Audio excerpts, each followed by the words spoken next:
Hi hello welcome to PSC tricks with Ammu.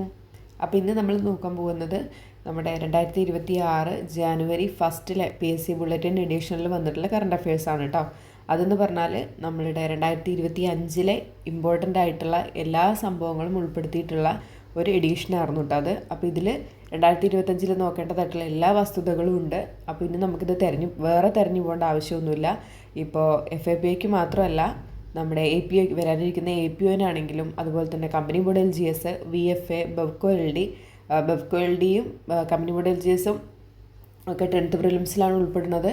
അപ്പോൾ അതിന് വേണ്ടിയിട്ടും പിന്നെ നമ്മുടെ VFA മെയിൻ എക്സാമാണ് വരാൻ പോകുന്നത്. അപ്പോൾ അതിന് വേണ്ടിയിട്ടും എല്ലാത്തിനും കൂടെ വേണ്ടിയിട്ടുള്ള നല്ലൊരു ക്ലാസ് ആയിരിക്കും കേട്ടോ ഇത്. അപ്പോൾ എന്തായാലും നിങ്ങൾ കണ്ടിട്ട് നോട്ടാക്കിയിട്ട് തന്നെ എഴുതി പഠിക്കുക കേട്ടോ. നമുക്ക് സമയമുണ്ട്. 10th പ്രിലിംസൊക്കെ നോക്കുന്നവർക്ക് VFA നോക്കുന്നവർക്കും ഒക്കെ സമയമുണ്ട്. APOയ്ക്ക് ഒത്തിരി സമയമുണ്ട്. അപ്പോൾ അതിന് വേണ്ടിയിട്ടുള്ളവരൊക്കെ കറണ്ട് അഫെയറിനായിട്ട് ചെറിയൊരു ബുക്ക് കരുതുക, എന്നിട്ട് അതിൽ നോട്ട് ചെയ്തിട്ട് തന്നെ പഠിക്കുക കേട്ടോ. അപ്പോൾ നമുക്ക് നേരെ ക്ലാസ്സിലേക്ക് പോവാം. ഭരണവുമായി ജനങ്ങളെ നേരിട്ട് ബന്ധിപ്പിക്കാൻ മുഖ്യമന്ത്രി എന്നോടൊപ്പം എന്ന സിറ്റിസൺ കണക്റ്റ് സെൻറ്റർ സംവിധാനം ആരംഭിച്ച സംസ്ഥാനം ഏതാണ്? കേരളമാണ് അല്ലേ. കേരളത്തിലാണ് നമ്മുടെ ജനങ്ങളെ ഭരണവുമായിട്ട് നേരിട്ട് ബന്ധിപ്പിക്കാൻ വേണ്ടിയിട്ട് നമ്മുടെ മുഖ്യമന്ത്രി എന്നോടൊപ്പം എന്ന് പറഞ്ഞിട്ടുള്ള ഒരു സിറ്റിസൺ കണക്റ്റ് സെൻറ്റർ സംവിധാനം ആരംഭിച്ചിട്ടുള്ളത്. കേരളത്തിൻ്റെ രാഷ്ട്രീയ, സാമൂഹിക, സാംസ്കാരിക ചരിത്രം വിശദീകരിക്കുന്ന രാജ്യത്തെ ആദ്യത്തെ സംസ്ഥാന PSC മ്യൂസിയം നിലവിൽ വരുന്നത് എവിടെയാണ്? അത് തുളസി ഹിൽ പാലസ്, പട്ടത്താണെന്ന് ഓർത്തിരിക്കുക. കേരളത്തിൽ ആദ്യമായി മൺപാത്ര നിർമ്മാണ തൊഴിൽ ചെയ്യുന്ന കുംഭാര സമുദായത്തിൽപ്പെട്ടവർ സംസാരിക്കുന്ന കുമ്മറ ഭാഷയിൽ പുറത്തിറങ്ങുന്ന നിഘണ്ടുവിൻ്റെ പേര് എന്താണ്? സ്വമ്മ് എന്നാണ് കേട്ടോ അതിൻ്റെ പേര്. അതിൻ്റെ അർത്ഥം കൊടുത്തിട്ടുള്ളത് നിധി എന്നാണ്. അപ്പോൾ കേരളത്തിൽ ആദ്യമായിട്ട് മൺപാത്ര നിർമ്മാണ തൊഴിൽ ചെയ്യുന്ന കുംഭാര സമുദായത്തിൽപ്പെട്ടവർക്ക് വേണ്ടിയിട്ട് അവർ സംസാരിക്കുന്ന ഭാഷയാണ് കുമ്മറ ഭാഷ. അപ്പോൾ അതിൽ പുറത്തിറങ്ങുന്ന ഒരു നിഘണ്ടുവിൻ്റെ പേരാണ് സ്വമ്മ് എന്ന് പറയുന്നത്. അതിൻ്റെ അർത്ഥം നിധിയാണ്. ഇനി അത് തയ്യാറാക്കിയിട്ടുള്ള ഈ സ്വമ്മ് എന്ന് പറഞ്ഞിട്ടുള്ള നിഘണ്ടു തയ്യാറാക്കിയിട്ടുള്ള ആളുടെ പേര് ഇവിടെ കൊടുത്തിട്ടുണ്ട്. ആരാണത്? കക്കോടി കൊല്ലങ്കണ്ടി VK ബാബു എന്നയാളാണ് കേട്ടോ. ഇനി അടുത്തത്, ഇന്ത്യയിലെ ആദ്യത്തെ ട്രാവൽ ലിറ്റററി ഫെസ്റ്റിവൽ യാനം നടന്നത് എവിടെയാണ്? വർക്കലയിലാണ്. ഇന്ത്യയിലെ ആദ്യത്തെ ട്രാവൽ ലിറ്റററി ഫെസ്റ്റിവൽ യാനം നടന്നത് വർക്കല. ഇന്ത്യയിലെ ആദ്യത്തെ ISO സർട്ടിഫിക്കേഷൻ നേടിയ പോലീസ് സ്റ്റേഷൻ ഏതാണ്? അർത്തുങ്കൽ പോലീസ് സ്റ്റേഷനാണ് കേട്ടോ. ഇന്ത്യയിലെ ആദ്യത്തെ ISO സർട്ടിഫിക്കേഷൻ നേടിയ പോലീസ് സ്റ്റേഷൻ ഏതാണെന്ന് ചോദിച്ചാൽ ഏതാണ്? Arthunkal police station. നമ്മളുടെ ഈ ജോലി സ്വഭാവവുമായിട്ട് ബന്ധപ്പെട്ടിട്ടുള്ളൊരു ക്വസ്റ്റ്യനാണ്. അപ്പോൾ അത് നോട്ട് ചെയ്ത് വെക്കണേ. ഇന്ത്യയിൽ ആദ്യമായി ദുരന്ത സാധ്യതാ മുന്നറിയിപ്പ് സംവിധാനം നടപ്പിലാക്കിയ സംവിധാനം ഏതാണ്? കേരളം. ഇന്ത്യയിലെ ആദ്യത്തെ സമ്പൂർണ്ണ വനിതാ സ്കൂബ ഡൈവിംഗ് സംഘമായ ഗന്നെറ്റ്സ് രൂപീകരിച്ച സംസ്ഥാനം ഏതാണ്? അതും കേരളമാണ്.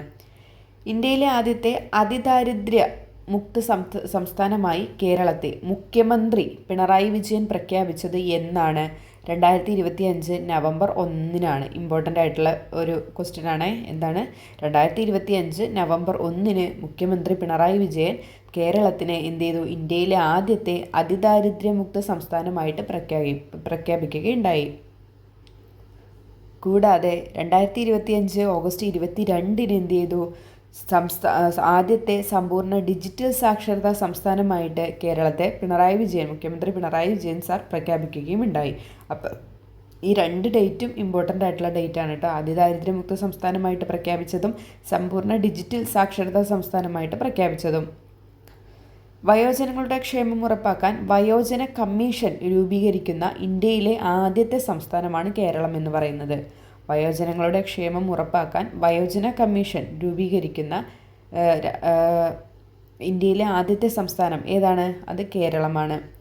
ഹരിത ടൂറിസം കേന്ദ്രമായി പ്രഖ്യാപിച്ച കേരള വനഗവേഷണ കേന്ദ്രത്തിന് കീഴിലുള്ള മ്യൂസിയം അതേതാണ്? നിലമ്പൂർ തേക്ക് മ്യൂസിയമാണ്. ഹരിത ടൂറിസം കേന്ദ്രമായി പ്രഖ്യാപിച്ച കേരള വനഗവേഷണ കേന്ദ്രത്തിന് കീഴിലുള്ള മ്യൂസിയം അതേതായിട്ട് വരും? നിലമ്പൂർ തേക്ക് മ്യൂസിയം ആണ്. 2025 ജനുവരി 21 നടപ്പാക്കിയ കേരളത്തിൻ്റെ ദുരന്ത സാധ്യതാ മുന്നറിയിപ്പ് സംവിധാനം അതേതാണ്? കവചം എന്നുള്ളതാണ്. ഇത് ഇമ്പോർട്ടൻ്റ് ആണ് കേട്ടോ, കവചം എന്നുള്ളത്. കാരണം ഇത് ന്യൂ SCERT ടെക്സ്റ്റിൽ കിടക്കുന്നുണ്ട്, ഒരു ബോക്സിൽ അങ്ങനെ തന്നെ കംപ്ലീറ്റ് ആയിട്ട് കിടക്കുന്നുണ്ട്. അപ്പോൾ അതിൻ്റെ വർഷം ഒന്ന് നോക്കിയിരിക്കുക കേട്ടോ. 2025 ജനുവരി 21 കവചം എന്ന് പറഞ്ഞിട്ടുള്ള കേരളത്തിൻ്റെ സ്വന്തമായിട്ടുള്ള ദുരന്ത സാധ്യതാ മുന്നറിയിപ്പ് സംവിധാനം പ്രവർത്തനം ആരംഭിച്ചിരിക്കുന്നത്. അപ്പോൾ അതൊന്ന് നോക്കിയിരിക്കണേ. അത് ഞാൻ SCERT പറഞ്ഞപ്പോൾ ഞാൻ അതിൽ SCERT ഹോട്ട് ബോക്സ് എന്ന് പറഞ്ഞിട്ടുള്ള ഞാൻ ഒരു ക്ലാസ് എടുത്തിട്ടുണ്ടായിരുന്നു. അതിൽ ഞാൻ ഇതിൻ്റെ ക്ലാസ് ഇട്ടിട്ടുണ്ട് കേട്ടോ. EP ജയരാജൻ്റെ ആത്മകഥയുടെ പേര് ഇതാണ് എൻ്റെ ജീവിതം. കേരളത്തിലെ ആദ്യത്തെ വിദ്യാർത്ഥി റോബോട്ടാണ് മിയ എന്ന് പറഞ്ഞിട്ടുള്ളത്. കേരളത്തിലെ ആദ്യത്തെ വിദ്യാർത്ഥി റോബോട്ടിൻ്റെ പേരെന്താണ്? മിയ. രാജ്യത്ത് ആദ്യമായി സ്കൂളിൽ തൊഴിൽ പഠനത്തിന് പുസ്തകങ്ങൾ തയ്യാറാക്കിയ സംസ്ഥാനമാണ് കേരളം. രാജ്യത്ത് ആദ്യമായി സ്കൂളിൽ തൊഴിൽ പഠനത്തിന് പുസ്തകങ്ങൾ തയ്യാറാക്കിയ സംസ്ഥാനം ഏതാണ്? കേരളം. 2026-2027 അധ്യയന വർഷം മുതൽ പ്രീ പ്രൈമറി വിദ്യാഭ്യാസം 3 വർഷമാക്കുവാൻ തീരുമാനിച്ച സംസ്ഥാനമാണ് കേരളം. 2026-27 അധ്യയന വർഷം മുതൽ 1ാം ക്ലാസ്സിലേക്കുള്ള പ്രവേശനത്തിനുള്ള വയസ്സ് എത്രയാക്കി? 6 ആക്കുവാൻ കേരളം തീരുമാനിച്ചിട്ടുണ്ട്. ബേപ്പൂർ അഴീക്കൽ തീരത്തിന് സമീപം തീപിടിച്ച് അപകടത്തിൽപ്പെട്ട ചരക്ക് കപ്പലാണ് MV വാൻഹായ് 503 എന്ന് പറയുന്നത്. ബേപ്പൂർ അഴീക്കൽ തീരത്തിന് സമീപം തീപിടിച്ച് അപകടത്തിൽപ്പെട്ട ചരക്ക് കപ്പൽ ഏതാണ്? MV Wan Hai 503. അടുത്തിടെ കൊച്ചി സന്ദർശിച്ച അന്താരാഷ്ട്ര ആഡംബര കപ്പലിൻ്റെ പേരാണ് സെലിബ്രിറ്റി മില്ലേനിയം. അടുത്തിടെ കൊച്ചി സന്ദർശിച്ച അന്താരാഷ്ട്ര ആഡംബര കപ്പൽ ഏതാണ്? Celebrity millennium. അടുത്തിടെ കൊച്ചി തുറമുഖത്ത് നങ്കൂരമിട്ട കടലിൽ ഒഴുകുന്ന സർവകലാശാല എന്നറിയപ്പെടുന്ന കപ്പൽ ഏതാണ്? MV വേൾഡ് ഒഡീസി ആണ് കേട്ടോ. അപ്പോൾ MV വേൾഡ് ഒഡീസി എന്ന് പറഞ്ഞിട്ടുള്ള കപ്പൽ ഏത് പേരിലാണ് അറിയപ്പെടുന്നത്? കടലിൽ ഒഴുകുന്ന സർവകലാശാല എന്ന് പറഞ്ഞിട്ടാണ് അറിയപ്പെടുന്നത്. 2005 മെയ് 24 കൊച്ചി തീരത്തിന് സമീപം അപകടത്തിൽപ്പെട്ട ലൈബീരിയൻ കപ്പലിൻ്റെ പേര് അതെന്തായിരുന്നു? MSC എൽസ 3 എന്നുള്ളതായിരുന്നു കേട്ടോ. 2025 മെയ് 24 കൊച്ചി തീരത്തിന് സമീപം അപകടത്തിൽപ്പെട്ട ലൈബീരിയൻ കപ്പലിൻ്റെ പേരെന്തായിരുന്നു? MSC Elsa 3. വാർത്തകളിൽ നിറഞ്ഞു നിന്ന ലോകത്തിലെ ഏറ്റവും വലിയ ഷിപ്പിംഗ് കമ്പനികളിലൊന്നായ GMSCയുടെ ആസ്ഥാനം അതെവിടെയാണെന്ന് ചോദിച്ചിരിക്കുന്നത്? ജനീവയാണ് കേട്ടോ. സ്വിറ്റ്സർലൻഡിലെ ജനീവയിലാണ് ഈ MSCയുടെ ആസ്ഥാനമായിട്ട് വരുന്നത്. മാലിന്യ സംസ്കരണ സംവിധാനങ്ങൾ, ശുചിത്വം, സൗന്ദര്യവൽക്കരണം എന്നിവയിലെ മാതൃകാപരമായ പ്രവർത്തനങ്ങളിലൂടെ കേരളത്തിലെ ആദ്യത്തെ ഹരിത റെയിൽവേ സ്റ്റേഷനായിട്ട് മാറിയിട്ടുള്ള റെയിൽവേ സ്റ്റേഷൻ അത് കണ്ണൂരുള്ള കണ്ണപുരം റെയിൽവേ സ്റ്റേഷനാണ് കേട്ടോ.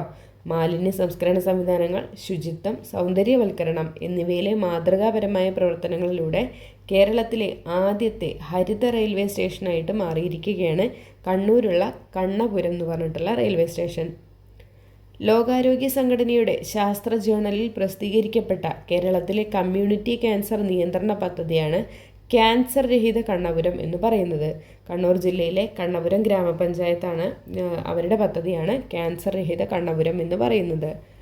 ജലലഭ്യത, ഉപയോഗം, ഭാവി ആസൂത്രണം എന്നിവയെക്കുറിച്ചുള്ള വിവരങ്ങൾ ഏകീകരിച്ച് സമഗ്രമായ ജില്ലാ ജല ബജറ്റ് തയ്യാറാക്കുന്ന കേരളത്തിലെ ആദ്യത്തെ ജില്ല ഏതാണ്? കണ്ണൂരാണ്. ഇമ്പോർട്ടൻ്റ് ആണ്.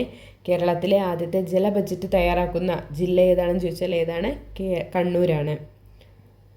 ചരിത്രരേഖകളും മറ്റും പൊതുജനങ്ങൾക്കായി പ്രദർശിപ്പിക്കാൻ ജയിൽ മ്യൂസിയം എവിടെയാണ് നിലവിൽ വരുന്നത്? കണ്ണൂരാണെന്ന് ഓർത്തിരിക്കുക കേട്ടോ. നല്ല പോയിൻ്റാണ്. ചരിത്രരേഖകളും മറ്റും പൊതുജനങ്ങൾക്കായിട്ട് പ്രദർശിപ്പിക്കാൻ ജയിൽ മ്യൂസിയം നിലവിൽ വരുന്നത് എവിടെയാണ്? അത് കണ്ണൂരാണ്. ഇന്ത്യയിലെ ഏറ്റവും വലിയ വെങ്കല ശിവശില്പം സ്ഥാപിതമാകുന്ന ക്ഷേത്രം തളിപ്പറമ്പ് രാജരാജേശ്വര ക്ഷേത്രത്തിലാണ്. കണ്ണൂരുള്ള തളിപ്പറമ്പ് രാജരാജേശ്വര ക്ഷേത്രത്തിലാണ് ഇന്ത്യയിലെ തന്നെ ഏറ്റവും വലിയ വെങ്കല ശിവശില്പം സ്ഥാപിതമാകാൻ പോകുന്നത്. മേഘാലയയിൽ ചീഫ് സെക്രട്ടറിയായി നിയമിതനായ കണ്ണൂർ സ്വദേശിയായ IAS ഓഫീസറാണ് ഡോക്ടർ ഷക്കീൽ അഹമ്മദ് എന്ന് പറയുന്നത്. മേഘാലയയിൽ ചീഫ് സെക്രട്ടറിയായി നിയമിതനാകുന്ന കണ്ണൂർ സ്വദേശിയായ IAS ഓഫീസറാണ് ഡോക്ടർ ഷക്കീൽ അഹമ്മദ്. എവറസ്റ്റ് കൊടുമുടി കീഴടക്കിയ ആദ്യത്തെ മലയാളി വനിത ആരാണ്? സഫ്രീന ലത്തീഫാണ്. കണ്ണൂരുള്ള സഫ്രീന ലത്തീഫാണ് എവറസ്റ്റ് കൊടുമുടി കീഴടക്കിയ ആദ്യത്തെ മലയാളി വനിത ഉള്ളത്. പരിസ്ഥിതി സൗഹൃദ സുസ്ഥിര വികസന മാതൃകകൾക്ക് ലഭിക്കുന്ന അന്താരാഷ്ട്ര ബഹുമതിയായ ഇൻ്റർനാഷണൽ ബ്ലൂ ഫ്ലാഗ് സർട്ടിഫിക്കേഷൻ 2025 ലഭിച്ച കേരളത്തിലെ ബീച്ചുകൾ ഏതൊക്കെയാണ്? Kappad beach, Chal beach. കോഴിക്കോടുള്ള കാപ്പാട് ബീച്ച്, കണ്ണൂർ അഴീക്കോടുള്ള ചാൽ ബീച്ചിലാണ് 2025 ബ്ലൂ ഫ്ലാഗ് സർട്ടിഫിക്കേഷൻ ലഭിച്ചിട്ടുള്ളത്. ഇൻ്റർനാഷണൽ ബ്ലൂ ഫ്ലാഗ് പദവി നൽകുന്ന ഫൗണ്ടേഷൻ ഫോർ എൻവയോൺമെൻ്റൽ എഡ്യൂക്കേഷൻ എന്ന സംഘടനയുടെ ആസ്ഥാനം അതെവിടെയാണ്? ഡെൻമാർക്കിലാണ്. കേന്ദ്ര സർക്കാരിൻ്റെ പുതിയ സർവേ പ്രകാരം കേരളത്തിൻ്റെ കടൽത്തീര ദൈർഘ്യം എത്രയാണ്? 600.15 കിലോമീറ്ററാണ് കേട്ടോ. ഓർത്തിരിക്കണം, ഇമ്പോർട്ടൻ്റ് ആണ്. മാറിയിട്ടുണ്ട്. കേരളത്തിൻ്റെ കടൽത്തീര ദൈർഘ്യം 600.15 പുതിയതായിട്ട് ഉള്ള സർവേ പ്രകാരം പുതിയതായിട്ട് പറഞ്ഞിരിക്കുന്ന ദൈർഘ്യം 600.15. കേരള മുഖ്യമന്ത്രിയായി ഏറ്റവും കൂടുതൽ കാലം അധികാരത്തിലിരുന്നവരിൽ 2ാം സ്ഥാനത്തെത്തിയത് ആരാണ്? പിണറായി വിജയനാണ് കേട്ടോ. അപ്പോൾ ഒന്നാമതുള്ളത് ആരായിരുന്നു? EK നയനാറായിരുന്നു. തിരുവനന്തപുരം സ്മാർട്ട് സിറ്റി പരിസരങ്ങളിൽ മാലിന്യം വലിച്ചെറിയുന്നത് കണ്ടെത്തുവാനും തുടർന്നുള്ള നടപടികൾ സ്വീകരിക്കാനുമായി നിർമ്മിച്ച ആർട്ടിഫിഷ്യൽ ഇൻ്റലിജൻറ്റ് സംവിധാനത്തിൻ്റെ പേരാണ് ശുചിത്വ ഐ എന്ന് പറയുന്നത് കേട്ടോ. തിരുവനന്തപുരം സ്മാർട്ട് സിറ്റി പരിസരങ്ങളിൽ മാലിന്യം വലിച്ചെറിയുന്നത് കണ്ടെത്താനും തുടർന്നുള്ള നടപടികൾ സ്വീകരിക്കാനുമായി നിർമ്മിച്ച AI സംവിധാനം ഏതാണ്? ശുചിത്വ ഐ എന്ന് പറയുന്നതാണ്.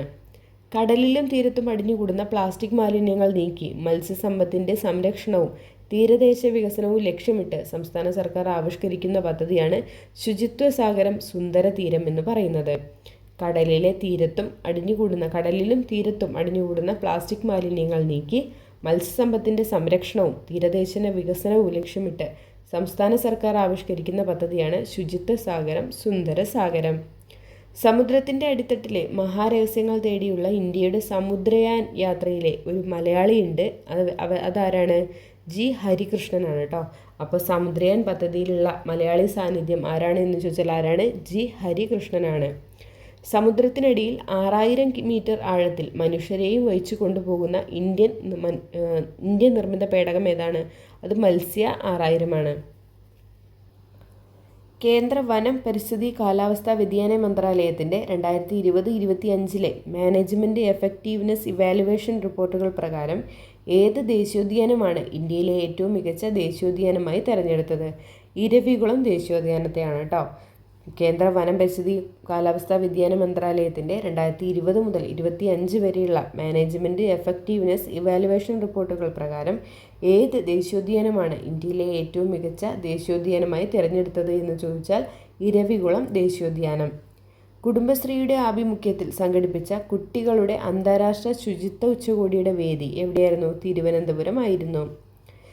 വേനൽക്കാലത്ത് പൊതുജനങ്ങൾക്ക് ഗുണമേന്മയുള്ള വിഷരഹിത തണ്ണിമത്തൻ ലഭ്യമാക്കുന്നതിന് കുടുംബശ്രീ ആരംഭിച്ച പദ്ധതിയാണ് വേനൽ മധുരം എന്ന് പറയുന്നത്. കുടുംബശ്രീയുടെ 6ാമത് സംസ്ഥാനതല ബഡ്സ് കലോത്സവത്തിൽ കിരീടം നേടിയ ജില്ല വയനാടായിരുന്നു കേട്ടോ. വേദി കൊല്ലത്തായിരുന്നു, വയനാടായിരുന്നു കിരീടം നേടിയത് കേട്ടോ. വയനാടായിരുന്നു. ഇനി ഈ 6ാമത് സംസ്ഥാനതല ബഡ്സ് കലോത്സവത്തിൻ്റെ പേര് ഇവിടെ കൊടുത്തിട്ടുണ്ട്. തില്ലാന എന്നുള്ളതായിരുന്നേ. പട്ടികവർഗ മേഖലയിലെ യുവജനങ്ങൾക്ക് സ്വയം തൊഴിൽ സംരംഭങ്ങൾ തുടങ്ങുന്നതിനും ഈ മേഖലയിലെ പ്രൊഫഷണലിസം കൈവരിക്കുന്നതിനും കുടുംബശ്രീ ആരംഭിച്ച പദ്ധതിയാണ് KTIC എന്ന് പറയുന്നത്. കുടുംബശ്രീ പദ്ധതികളൊക്കെ ചോദിക്കാറുണ്ട് കേട്ടോ. KTIC എന്ന് പറയുന്നത് എന്താണ്? പട്ടികവർഗ മേഖലയിലെ യുവജനങ്ങൾക്ക് സ്വയം തൊഴിൽ സംരംഭങ്ങൾ തുടങ്ങുന്നതിനും ഈ മേഖലയിൽ പ്രൊഫഷണലിസം കൈവരിക്കാൻ വേണ്ടിയിട്ടും കുടുംബശ്രീ ആരംഭിച്ചിട്ടുള്ള ഒരു പദ്ധതിയാണ് KTIC എന്ന് പറയുന്നത്. കാർഷിക രംഗത്തെ ആധുനികവൽക്കരണത്തിനും വനിതാ കർഷകർക്ക് സുസ്ഥിര വരുമാനം ലഭിക്കുന്നതിനും ലക്ഷ്യമിട്ട് കുടുംബശ്രീ മുഖേന നടപ്പാക്കുന്ന ഒരു പദ്ധതിയാണ് KTAP എന്ന് പറയുന്നത്. അതിൻ്റെ ഫുൾ ഫോം എന്താണ്? കുടുംബശ്രീ ടെക്നോളജി അഡ്വാൻസ്മെൻറ്റ് പ്രോഗ്രാം എന്നുള്ളതാണ് കേട്ടോ. KTAPും KTICും ഓർത്തിരിക്കണേ. കേരളത്തിലെ ആദ്യത്തെ അതിദരിദ്രരില്ലാത്ത പഞ്ചായത്ത് സ്ഥിതി ചെയ്യുന്നത് എവിടെയാണ്? അത് കോട്ടയത്താണ് കേട്ടോ. കേരളത്തിലെ ആദ്യത്തെ അതിദരിദ്രരില്ലാത്ത പഞ്ചായത്ത് എവിടെയാണുള്ളത്? അത് കോട്ടയത്താണ്. 2025 ഏപ്രിൽ 14 കേരളത്തിലെ ആദ്യത്തെ അതിദാരിദ്ര്യമുക്ത മണ്ഡലമായി പ്രഖ്യാപിച്ച നിയമസഭാ നിയോജക മണ്ഡലം അതേതാണ്? ധർമ്മപടമാണ് കേട്ടോ. ധർമ്മപടമാണ് 2025 ഏപ്രിൽ 14 കേരളത്തിലെ ആദ്യത്തെ അതിദാരിദ്ര്യ മുക്ത മണ്ഡലമായി പ്രഖ്യാപിച്ചിട്ടുള്ള നിയമസഭാ നിയോജക മണ്ഡലം എന്ന് പറയുന്നത്. കേരളത്തിലെ ആദ്യത്തെ അതിദാരിദ്ര്യമുക്ത നഗരസഭ ഏതാണ്? അത് ഷൊർണൂരാണ് കേട്ടോ. കേരളത്തിലെ ആദ്യത്തെ അതിദാരിദ്ര്യമുക്ത നഗരസഭ ഏതാണെന്ന് ചോദിച്ചാൽ ഷൊർണൂർ. സംസ്ഥാന വയോജന കമ്മീഷൻ്റെ ആസ്ഥാനം അതെവിടെയാണ്? തിരുവനന്തപുരമാണ്. നമ്മൾ നേരത്തെ പറഞ്ഞു കേരളത്തിൽ ആദ്യമായിട്ട് വയോജനങ്ങൾക്ക് വേണ്ടിയിട്ടുള്ളൊരു വയോജന കമ്മീഷൻ നിലവിൽ വരുന്ന സംസ്ഥാനം ഇതാണ് കേരളമാണ്. അപ്പോൾ ഈ കേരളത്തിലെ സംസ്ഥാന വയോജന കമ്മീഷൻ്റെ ആസ്ഥാനം എവിടെയാണ്? അത് തിരുവനന്തപുരം ആണ് കേട്ടോ. കൂടാതെ ഈ സംസ്ഥാന വയോജന കമ്മീഷനിലെ അംഗങ്ങളുടെ എണ്ണം എത്രയാണെന്ന് ചോദിച്ചാൽ അത് എത്രയാണ്? 5 അംഗങ്ങളാണ് സംസ്ഥാന വയോജന കമ്മീഷനിലെ ഉള്ളത്. ഇനി അവരുടെ ആ കമ്മീഷനിലെ ചെയർമാനെയും അംഗങ്ങളുടെയും കാലാവധിയും കൂടി ഇവിടെ കൊടുത്തിട്ടുണ്ട്, ഓർത്തിരിക്കുക. എത്രയാണ്? 3 വർഷമാണ് കേട്ടോ. 3 വർഷമാണ് സംസ്ഥാന വയോജന കമ്മീഷനിലെ ചെയർമാൻ്റെയും അംഗങ്ങളുടെയും കാലാവധി എന്ന് പറയുന്നത്. എത്രയാണ്? 3 വർഷമാണ്. എത്ര അംഗങ്ങളുണ്ട്? 5 പേരുണ്ട്. ആസ്ഥാനം എവിടെയായിട്ട് വരും? തിരുവനന്തപുരമാണ് ആസ്ഥാനം. ഇനി നോക്കൂ, സംസ്ഥാന സർക്കാർ പുതുതായി രൂപവൽക്കരിച്ചിട്ടുള്ള വയോജന കമ്മീഷൻ്റെ ആദ്യത്തെ അധ്യക്ഷൻ ഇമ്പോർട്ടൻ്റ് ആണ്. അതാരാണ്? കെ സോമപ്രസാദ് ആണ് കേട്ടോ. കെ സോമപ്രസാദാണ് നമ്മുടെ സംസ്ഥാന സർക്കാർ പുതുതായി രൂപവൽക്കരിച്ചിട്ടുള്ള വയോജന കമ്മീഷൻ്റെ ആദ്യത്തെ അധ്യക്ഷൻ എന്ന് പറയുന്നത് കെ സോമപ്രസാദ്. വയോജനങ്ങൾക്ക് വീട്ടിൽ ഒരു മുറി നിർബന്ധമാക്കി നിയമം കൊണ്ടുവന്ന സംസ്ഥാനം അതേതാണ്? കേരളമാണ്. ചോദിച്ച ക്വസ്റ്റ്യൻ ആണ് കേട്ടോ. അത് റീസെൻ്റായിട്ട് ചോദിച്ചിട്ടുള്ള ഒരു CA കറണ്ട് അഫെയർ ആണിത്. വയോജനങ്ങൾക്ക് വീട്ടിൽ ഒരു മുറി നിർബന്ധമാക്കി നിയമം കൊണ്ടുവന്ന സംസ്ഥാനം അതേതാണെന്ന് ചോദിച്ചാൽ ഏതാണ്? നമ്മുടെ സ്വന്തം കേരളമാണ്. വയോജനങ്ങളുടെ സേവനങ്ങൾക്കായി കേരളത്തിലെ ആദ്യത്തെ ടൈം ബാങ്ക് പദ്ധതി ആരംഭിച്ച പഞ്ചായത്ത് അതേതാണ്? എലിക്കുളം പഞ്ചായത്താണ് കേട്ടോ. വയോജനങ്ങളുടെ സേവനങ്ങൾക്കായിട്ട് കേരളത്തിലെ ആദ്യത്തെ ടൈം ബാങ്ക് പദ്ധതി ആരംഭിച്ചിട്ടുള്ളത് ഏത് പഞ്ചായത്താണ്? അത് എലിക്കുളം പഞ്ചായത്തിലാണ്. കേരളത്തിലെ ആദ്യത്തെ വയോജന സൗഹൃദ ഇടനാഴി അത് ഏതാണ്? മാനവീയം വീതിയാണ് കേട്ടോ. കേരളത്തിലെ ആദ്യത്തെ വയോജന സൗഹൃദ ഇടനാഴി മാനവീയം വീതി. കേരളത്തിലെ ആദ്യത്തെ അവക്കാഡോ നഗരം അതെവിടെയാണ്? അമ്പലവയലാണ് കേട്ടോ. അമ്പലവയലാണ് കേരളത്തിലെ ആദ്യത്തെ അവക്കാഡോ നഗരം. 100% അർബുദ സാക്ഷരത നേടിയ ഇന്ത്യയിലെ ആദ്യത്തെ നഗരസഭ അതേതാണ്? കോട്ടക്കലാണ് കേട്ടോ. കോട്ടക്കൽ. 100% അർബുദ സാക്ഷരത നേടിയ ഇന്ത്യയിലെ തന്നെ ആദ്യത്തെ നഗരസഭ അതേതാണ്? കോട്ടക്കൽ. കേരളത്തിലെ ആദ്യത്തെ സമ്പൂർണ്ണ സാമ്പത്തിക സാക്ഷരത മുനിസിപ്പാലിറ്റി അതെവിടെയാണ്? ശ്രീകണ്ഠപുരമാണ് കേട്ടോ. കേരളത്തിലെ ആദ്യത്തെ സമ്പൂർണ്ണ സാമ്പത്തിക സാക്ഷര മുനിസിപ്പാലിറ്റി അതെവിടെയാണ്? ശ്രീകണ്ഠപുരമാണെന്ന് ഓർത്തിരിക്കുക. ഗ്രാമകോടതിയുള്ള ഇന്ത്യയിലെ ആദ്യത്തെ നിയോജക മണ്ഡലം അതേതാണ്? വാമനപുരമാണ് കേട്ടോ. വാമനപുരത്താണ് എന്താണ്? വാമനപുരമാണ് എന്താണ്? ഗ്രാമകോടതിയുള്ള ഇന്ത്യയിലെ തന്നെ ആദ്യത്തെ നിയോജക മണ്ഡലം എന്ന് പറയുന്നത്. ഏത് പഞ്ചായത്തിനെയാണ് സംസ്ഥാനത്തെ ആദ്യത്തെ സമ്പൂർണ്ണ തെരുവ് വിളക്കുകളുള്ള പഞ്ചായത്തായി പ്രഖ്യാപിച്ചത്? പാറളം പഞ്ചായത്തിനെയാണ് കേട്ടോ. ഏത് പഞ്ചായത്തിനെയാണ് സംസ്ഥാനത്തെ ആദ്യത്തെ സമ്പൂർണ്ണ തെരുവ് വിളക്കുകളുള്ള പഞ്ചായത്തായി പ്രഖ്യാപിച്ചത്? പാറളം. സംസ്ഥാന സാക്ഷരതാ മിഷൻ്റെ സ്മാർട്ട് പദ്ധതി നടപ്പിലാക്കുന്ന കേരളത്തിലെ ആദ്യത്തെ ജില്ല വയനാട്. സംസ്ഥാന സാക്ഷരതാ മിഷൻ്റെ സ്മാർട്ട് പദ്ധതി നടപ്പിലാക്കുന്ന കേരളത്തിലെ ആദ്യത്തെ ജില്ല വയനാടാണ്. രാജ്യത്തെ ആദ്യത്തെ കാർബൺ സന്തുലിത പദവി ലഭിച്ച കേരളത്തിലെ കൃഷി ഫാം ഏതാണ്? ഒക്കൽ വിത്തുൽപാദന കേന്ദ്രമാണ് കേട്ടോ. എറണാകുളത്തുള്ള ഒക്കൽ വിത്തുൽപാദന കേന്ദ്രം. രാജ്യത്തെ ആദ്യത്തെ കാർബൺ സന്തുലിത പദവി ലഭിച്ച കേരളത്തിലെ കൃഷി ഫാം എറണാകുളത്ത് സ്ഥിതി ചെയ്യുന്ന ഒക്കൽ വിത്തുൽപാദന കേന്ദ്രമാണ്. ലോകാരോഗ്യ സംഘടനയുടെ വയോജന സൗഹൃദ നഗരങ്ങളുടെ ഗ്ലോബൽ നെറ്റ്വർക്ക് പട്ടികയിൽ ഇടം നേടിയ കേരളത്തിലെ നഗരം ഏതാണ്? കോഴിക്കോടാണ്. ലോകാരോഗ്യ സംഘടനയുടെ വയോജന സൗഹൃദ നഗരങ്ങളുടെ ഗ്ലോബൽ നെറ്റ്വർക്ക് പട്ടികയിൽ ഇടം നേടിയ കേരളത്തിലെ നഗരം കോഴിക്കോട്. വീടുകളിൽ ഒറ്റയ്ക്കായി പോയ മുതിർന്നവർക്ക് സ്വാന്തനമേകുവാൻ സാമൂഹിക നീതി വകുപ്പ് നടപ്പിലാക്കുന്ന പദ്ധതി ഏതാണ്? സല്ലാപം പദ്ധതിയാണ്. മുന്നേ ചോദിച്ചിട്ടുണ്ട്, ഇമ്പോർട്ടൻ്റ് ആണ്. വീടുകളിൽ ഒറ്റയ്ക്കായി പോയ മുതിർന്നവർക്ക് സ്വാന്തനമേകുവാൻ സാമൂഹിക നീതി വകുപ്പ് നടപ്പിലാക്കുന്ന പദ്ധതിയാണ് സല്ലാപം പദ്ധതി. രാജ്യത്ത് ആദ്യമായി സമ്പൂർണ്ണമായി IoT എന്ന് പറഞ്ഞാൽ ഇൻ്റർനെറ്റ് ഓഫ് തിങ്സ് എന്നാണ് കേട്ടോ. അതിൻ്റെ ഫുൾ ഫോം IoT. സാങ്കേതികവിദ്യ ഉപയോഗിച്ച ഗ്രാമീണ വികസന പദ്ധതികൾ നടപ്പിലാക്കിയ ബ്ലോക്ക് പഞ്ചായത്ത് ഏതാണ്? നേമം ബ്ലോക്ക് പഞ്ചായത്താണ് കേട്ടോ. ആദ്യത്തെ ഗ്രാമപഞ്ചായത്ത് ഏതാണ്? കാട്ടാക്കടയാണ്. അത് ഒരു സെക്ഷനിൽ ഞാൻ പറഞ്ഞിട്ടുണ്ടായിരുന്നു. രാജ്യത്തെ ആദ്യത്തെ സമ്പൂർണ്ണ IoT സാങ്കേതികവിദ്യ ഉപയോഗിച്ച് ഗ്രാമീണ വികസന പദ്ധതികളൊക്കെ നടപ്പിലാക്കിയിട്ടുള്ള ബ്ലോക്ക് പഞ്ചായത്ത് ഏതാണെന്ന് ചോദിച്ചാൽ അത് നേമം ബ്ലോക്ക് പഞ്ചായത്താണ്. ഇനി ഈ IoT സാങ്കേതികവിദ്യ ഉപയോഗിച്ച് ഗ്രാമീണ വികസന പദ്ധതികൾ നടപ്പിലാക്കിയിട്ടുള്ള ഗ്രാമപഞ്ചായത്ത് ഏതാണെന്ന് ചോദിച്ചാൽ അതേതാണ്? കാട്ടാക്കടയാണ്. കേരളത്തിൽ ആദ്യമായി ISO അംഗീകാരം ലഭിച്ച താലൂക്ക് ഓഫീസ് അതേതാണ്? ഏറനാട്. കേരളത്തിൽ ആദ്യമായി ISO അംഗീകാരം ലഭിച്ച താലൂക്ക് ഓഫീസ് ഏറനാടാണ്. കേരളത്തിൽ ആദ്യമായി സ്ത്രീകൾക്കും കുട്ടികൾക്കും KSRTC ബസ്സിൽ സൗജന്യ യാത്ര സർവീസ് ആരംഭിച്ച പഞ്ചായത്ത് തൃപ്പങ്ങോടാണ് കേട്ടോ. കേരളത്തിൽ ആദ്യമായി സ്ത്രീകൾക്കും കുട്ടികൾക്കും KSRTC ബസ്സിൽ സൗജന്യ യാത്ര സർവീസ് ആരംഭിച്ച പഞ്ചായത്ത് തൃപ്പങ്ങോട്. ഇന്ധന ചെലവില്ലാതെ കായൽ സവാരി നടത്താൻ കഴിയുന്ന ടൂറിസം മേഖലയിലെ ആദ്യത്തെ സോളാർ വള്ളം ഏതാണ്? കതിരവൻ എന്നുള്ളതാണ് കേട്ടോ. ഇന്ധന ചെലവില്ലാതെ കായൽ സവാരി നടത്താൻ കഴിയുന്ന ടൂറിസം മേഖലയിലെ ആദ്യത്തെ സോളാർ വള്ളം കതിരവൻ. പ്രവാസികൾക്കായുള്ള രാജ്യത്തെ ആദ്യത്തെ ആരോഗ്യ അപകട ഇൻഷുറൻസ് പദ്ധതി അതേതാണ്? നോർക്ക കെയർ ആണ് കേട്ടോ. നോർക്ക കെയർ നല്ലൊരു ക്വസ്റ്റ്യൻ ആണ്. പ്രവാസികൾക്കായിട്ടുള്ള രാജ്യത്തെ ആദ്യത്തെ ആരോഗ്യ അപകട ഇൻഷുറൻസ് പദ്ധതിയുടെ പേരെന്താണ്? അത് നോർക്ക കെയർ ആണ് കേട്ടോ. നോർക്ക കെയർ. കേരളത്തിലെ ആദ്യത്തെ ഹൈബ്രിഡ് ഇൻ്റഗ്രേറ്റഡ് കാരവൻ പാർക്ക് നിലവിൽ വരുന്നത് മലമ്പുഴയിലാണ് കേട്ടോ. കവ ഇക്കോ ക്യാമ്പിലാണ് നിലവിൽ വരുന്നത്. കേരളത്തിലെ ആദ്യത്തെ ഹൈബ്രിഡ് ഇൻ്റഗ്രേറ്റഡ് കാരവൻ പാർക്ക് എവിടെ നിലവിൽ വരുന്നു? കവ ഇക്കോ ക്യാമ്പ് മലമ്പുഴയിലാണ് നിലവിൽ വരുന്നത്. കേരളത്തിലെ ആദ്യത്തെ അഡ്വഞ്ചർ ടൂറിസം പാർക്കും അക്കാദമിയും നിലവിൽ വരുന്നത് എവിടെയാണ്? ശാസ്താംപാറ. തിരുവനന്തപുരത്തുള്ള ശാസ്താംപാറയിലാണ് കേരളത്തിലെ തന്നെ ആദ്യത്തെ അഡ്വഞ്ചർ ടൂറിസം പാർക്കും അക്കാദമിയും നിലവിൽ വരുന്നത്. ഇന്ത്യയിലെ ഏറ്റവും ഉയർന്ന അലൂമിനിയം നിക്ഷേപം കണ്ടെത്തിയ കറഡുക്ക ഏത് ജില്ലയിലാണ്? എവിടെയാണ്? കാസർഗോഡ്. നല്ലൊരു ക്വസ്റ്റ്യൻ ആണ് കേട്ടോ. ഇന്ത്യയിലെ ഏറ്റവും ഉയർന്ന അലൂമിനിയം നിക്ഷേപമാണ് കറഡുക്ക എന്ന് കണ്ടെത്തിയിട്ടുള്ളത്. ഈ കറഡുക്ക എവിടെയാണ് സ്ഥിതി ചെയ്യുന്നത്? അത് കാസർഗോഡ് ജില്ലയിലാണെന്ന് ഓർത്തിരിക്കുക. കേരളത്തിലെ ആദ്യത്തെ സ്കൈ ഡൈനിങ് ആരംഭിച്ച ജില്ല അതെവിടെയാണ്? ബേക്കൽ ബീച്ച് പാർക്കിലാണ് കേട്ടോ. കാസർഗോഡ് തന്നെയുള്ള ബേക്കൽ ബീച്ച് പാർക്കിലാണ് കേരളത്തിലെ ആദ്യത്തെ സ്കൈ ഡൈനിങ് ആരംഭിച്ചിരിക്കുന്നത് കേട്ടോ. സ്കൈ ഡൈനിങ് ആരംഭിച്ചിരിക്കുന്നത്. ഇന്ത്യയിൽ ആദ്യമായി സർക്കാർ മേഖലയിൽ ഒറ്റ ദിവസം തന്നെ ഒരാളുടെ 3 പ്രധാന അവയവങ്ങൾ 3 പേർക്ക് മാറ്റിവെച്ച സർക്കാർ ആശുപത്രി കോട്ടയം മെഡിക്കൽ ആശുപത്രിയാണ് കേട്ടോ. കോട്ടയം മെഡിക്കൽ കോളേജാണ്.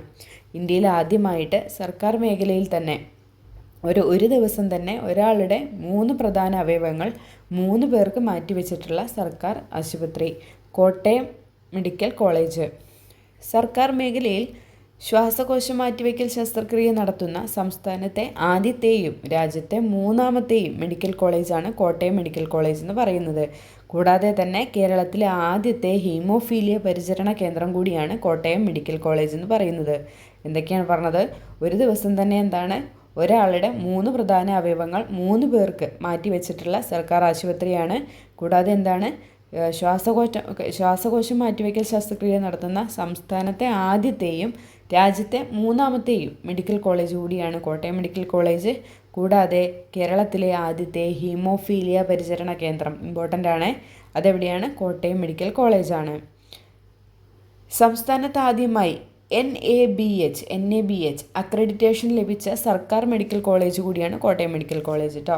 അപ്പോൾ കോട്ടയം മെഡിക്കൽ കോളേജിന് ഇന്നും കൂടെ കിട്ടിയിട്ടുണ്ട് NABH അക്രഡിറ്റേഷൻ കിട്ടിയിട്ടുണ്ടെന്ന് ഓർത്തിരിക്കുക.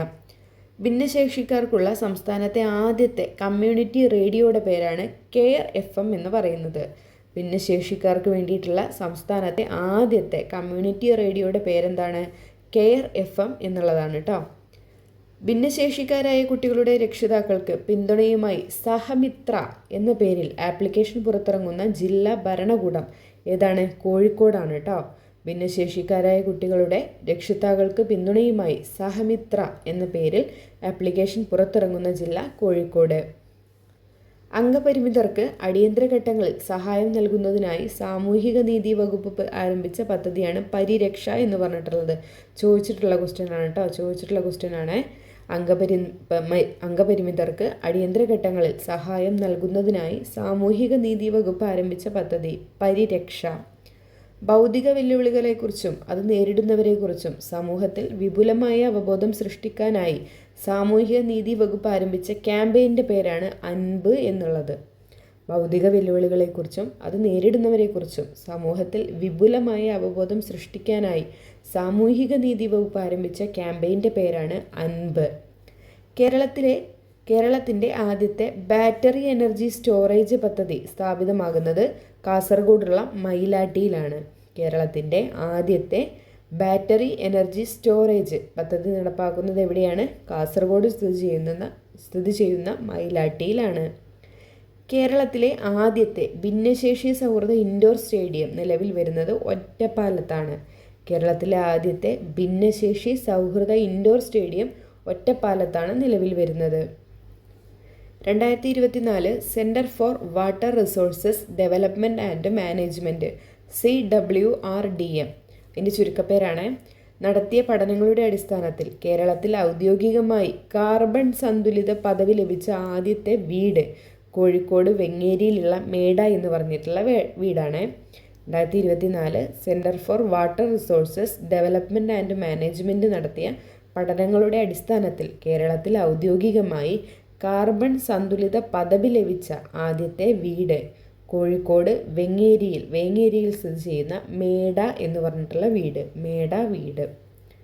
കേരള കാർഷിക സർവകലാശാല പഴങ്ങളിൽ നിന്ന് ഉൽപ്പാദിപ്പിക്കുന്ന സംസ്ഥാനത്തിന് സ്വന്തം വൈൻ ബ്രാൻഡാണ് നിള എന്ന് പറയുന്നത് കേട്ടോ. നിള.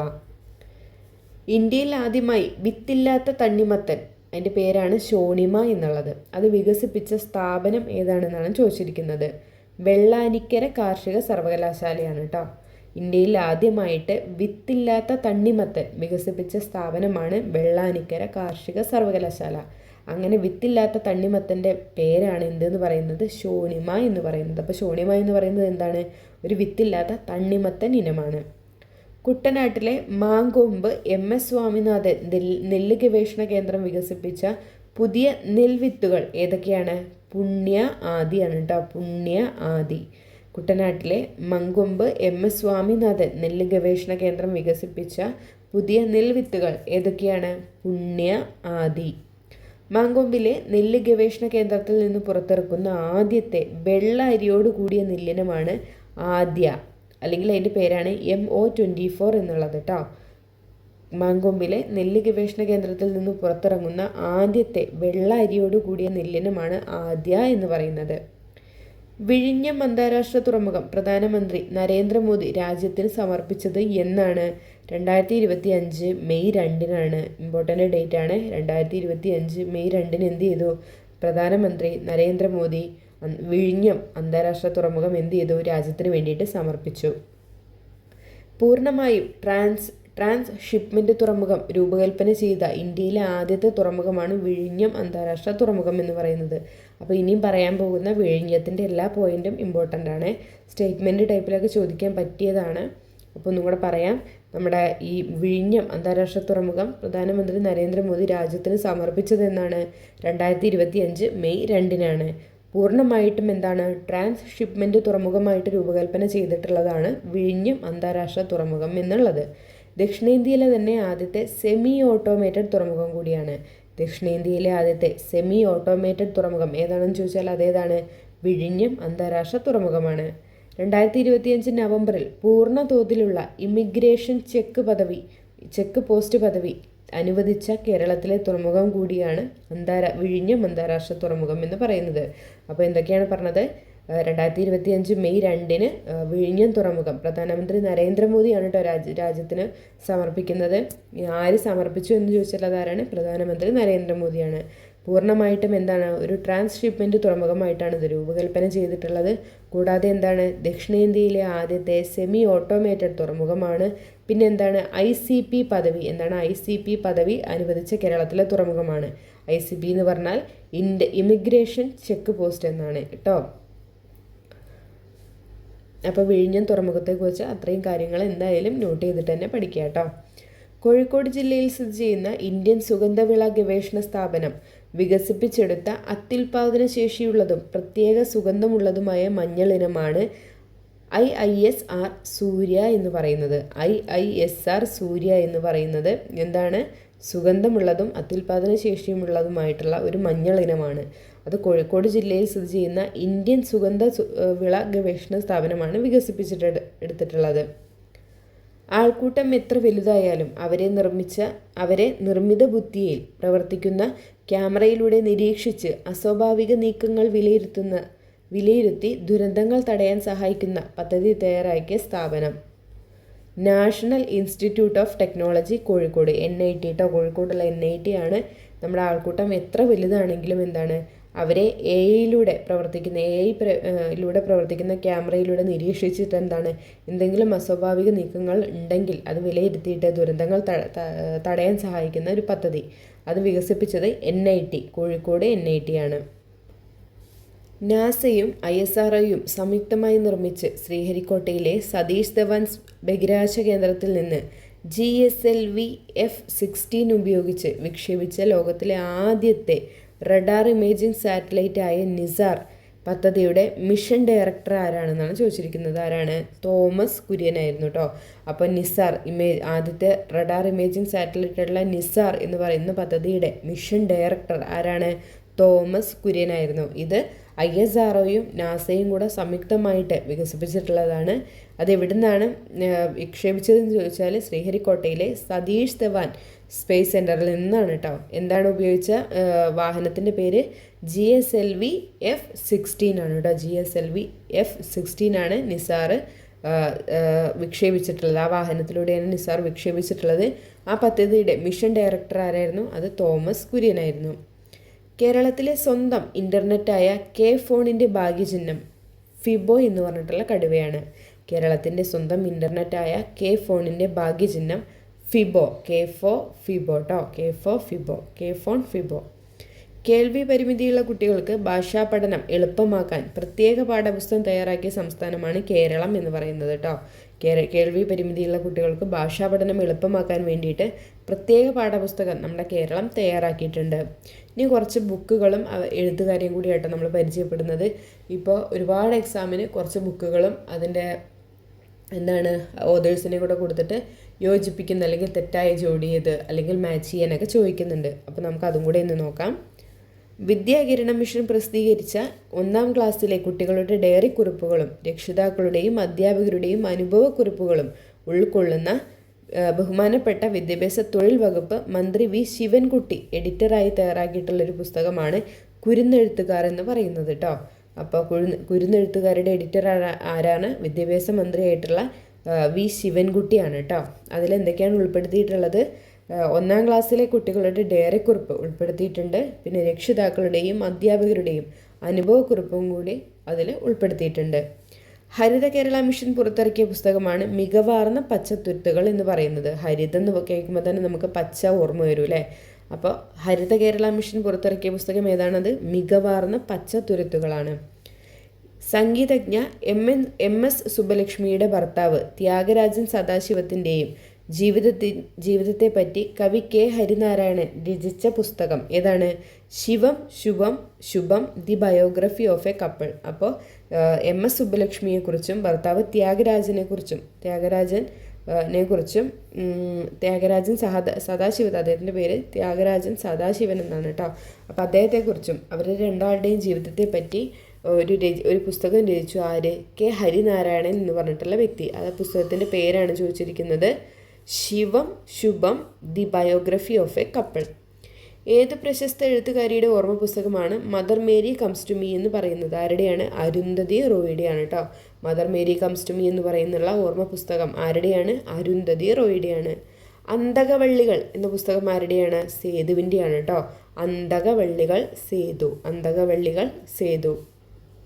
2024 മികച്ച ഇംഗ്ലീഷ് പുസ്തകത്തിനുള്ള ബുക്ക് പ്രൈസ് ലഭിച്ച contested childhoods caste and education in colonial Kerala എന്ന പുസ്തകം എഴുതിയത് ആരാണ്? ഡോക്ടർ ദിവ്യ കണ്ണൻ്റെ ബുക്കാണ്.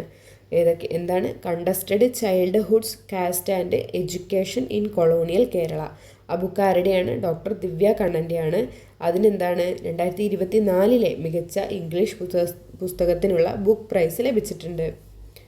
ഇടശ്ശേരിക്കാർ എന്ന പുസ്തകം എഴുതിയത് ആരാണ്? KP രാമനുണ്ണിയുടെയാണ് കേട്ടോ. ഇടശ്ശേരിക്കാർ എന്ന പുസ്തകം ആരുടെയാണ്? KP രാമനുണ്ണി. വള്ളത്തോളിനെ പ്രമേയമാക്കി നിർനിമേഷമായി നിൽക്ക എന്ന ഇത് ബുക്ക് രചിച്ചത് ആരാണ്? അനിൽ വള്ളത്തോളാണ് കേട്ടോ. നിർനിമേഷമായി നിൽക്ക എന്ന് പറഞ്ഞിട്ടുള്ള ബുക്ക് ആരെക്കുറിച്ചാണ്? വള്ളത്തോളിനെ കുറിച്ച് ആരെഴുതിയതാണ്? അനിൽ വള്ളത്തോൾ എഴുതിയതാണ്. രണ്ടിലും വള്ളത്തോളുണ്ട് അല്ലേ? വള്ളത്തോൾ, അനിൽ വള്ളത്തോൾ. പത്രാധിപരായും എഴുത്തുകാരനായും തലമുറകളെ പ്രതിരോധിപ്പിച്ച MT വാസുദേവൻ നായരെക്കുറിച്ച് സുഭാഷ് ചന്ദ്രൻ എഴുതിയ പുസ്തകമാണ് എംടിത്തം എന്ന് പറഞ്ഞിട്ടുള്ള ബുക്ക് കേട്ടോ.